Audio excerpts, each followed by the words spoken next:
Lifestyle upgrade আমরা কি করি? আমাদের যদি একটুখানিও স্যালারি বাড়ে বা কোনো জায়গা থেকে কোনো একটুখানি টাকা বাড়ে বা বেশি পেয়ে যাই, তাহলে আমরা কি করি? আমরা লাইফস্টাইলটাকে আপগ্রেড করার চেষ্টা করি। আমাদের কিছু দরকার না থাকলেও আমরা মনে করি এটা আমাদের দরকার। তো টাকা থাকলে হাতে এটা মনে হয়। যেমন নতুন ফোন নেওয়া, এই ফোনটা চলছে না, বা নতুন বাইক নেওয়া, বাইকটাকে আপগ্রেড করা, একটা বাইক চলছিল আবার একটাকে নেওয়া।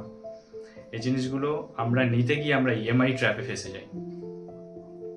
এই যে লাইফস্টাইল আপগ্রেড, যে 3 বছর আগে আমার গার্লফ্রেন্ড আমাকে ছেড়ে চলে গেছে, আমার বন্ধু আমাকে ছেড়ে চলে গেছে, ওদেরকে দেখাতে হবে আমি কি করতে পারি, আমার অকাত কতটা। এই জিনিসটা করতে গিয়েই মানুষ অনেকটা টাকা এক্সপেন্স করে ফেলে, অনেকটা টাকা খরচা করে ফেলে। কিন্তু স্মার্ট লোকেরা, ধনী লোকেরা, যারা রিচ মাইন্ডসেটের হয়, তারা ইনকাম বাড়ার সাথে সাথে তারা লাইফস্টাইল আপগ্রেড করে না, তারা ইনভেস্টমেন্ট বাড়ায়। কারণ